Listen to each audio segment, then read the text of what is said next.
Bonjour et bienvenue. Ça vous arrive de trouver des difficultés à s'imposer, à exprimer vos besoins, à défendre vos droits? Ça vous arrive de se poser des questions telles que pourquoi j'ai pas osé dire ça? Mais pourquoi je devais lui exprimer mon point de vue? J'aurais dû lui dire ça. Eh bien ceci indique un manque d'affirmation de soi. Qu'est-ce que c'est que l'affirmation de soi?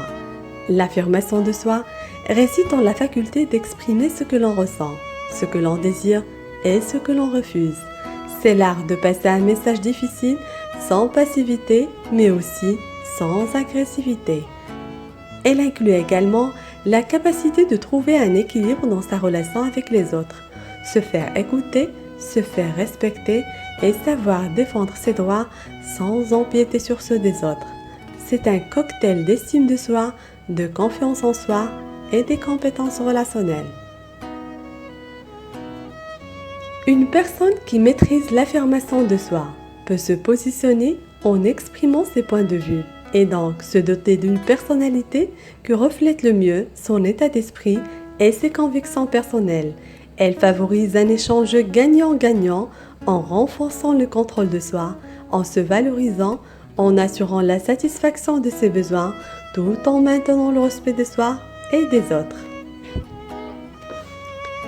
Par contre, une personne non affirmée, elle adopte soit un comportement passif, soit un comportement agressif dans ses relations avec les autres. Il n'est jamais en adéquation avec la réalité.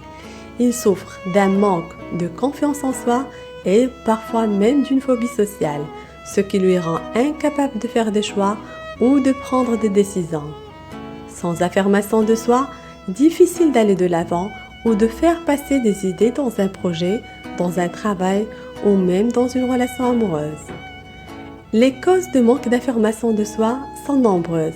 Ça peut être dû au manque de connaissance de soi et de ses besoins, au manque d'informations sur les droits de la personne, au désir d'éviter les conflits à tout prix, aux peurs de rejet de l'autre et parfois à un excès de timidité. L'affirmation de soi n'est donc pas une qualité, mais un comportement, un axe conduite qui se travaille et s'apprend. Pour cela, je partage avec vous 8 techniques pour développer l'affirmation de soi. Premièrement, je vous invite à rédiger votre liste des droits vitaux. La première chose à faire, c'est de connaître ses propres droits pour mieux apprendre à les défendre. Deuxièmement, soyez à l'écoute de vos besoins et respectez-vous. Se connecter à vos besoins et se donner le droit au respect de soi rendra l'affirmation de soi plus facile. Troisièmement, apprenez à dire non sans vous sentir coupable. Dire non ne signifie pas que vous êtes agressif. Vous n'avez qu'à le dire d'une façon agréable en renforçant la confiance en soi et évitant le risque que certaines personnes abusent de vous. Exemple, cela ne fonctionne pas pour moi. Permettez-moi de penser à cela.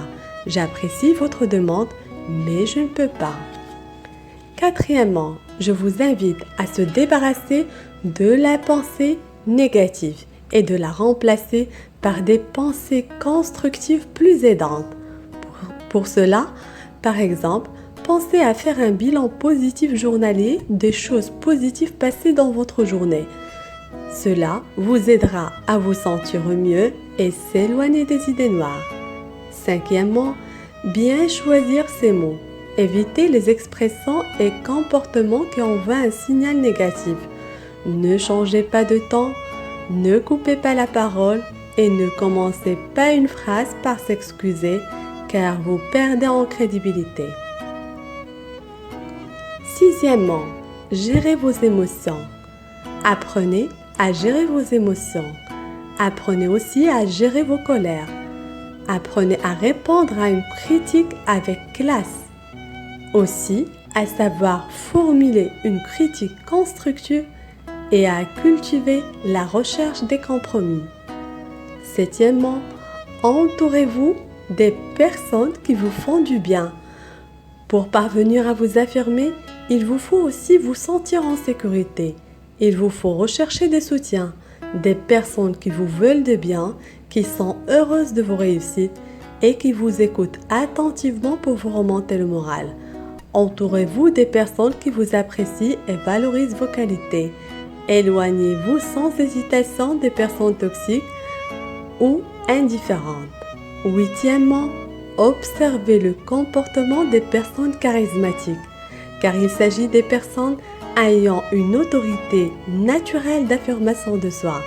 Et si vous ne connaissez pas de telles personnes, inspirez-vous des biographies des personnages que vous admirez. Étudiez le comportement de ces personnes et intégrez-les petit à petit. Finalement, rappelez-vous que s'affirmer, c'est convaincre grâce à l'influence et non à la force, et que votre cerveau ne fait pas la différence entre ce que vous êtes et ce que vous jouez. Si vous jouez régulièrement à être une personne qui a de l'affirmation de soi, vous deviendrez bien évidemment une personne qui s'affirme. Je vous dis à bientôt et vous souhaite une vie en rose. Welcome!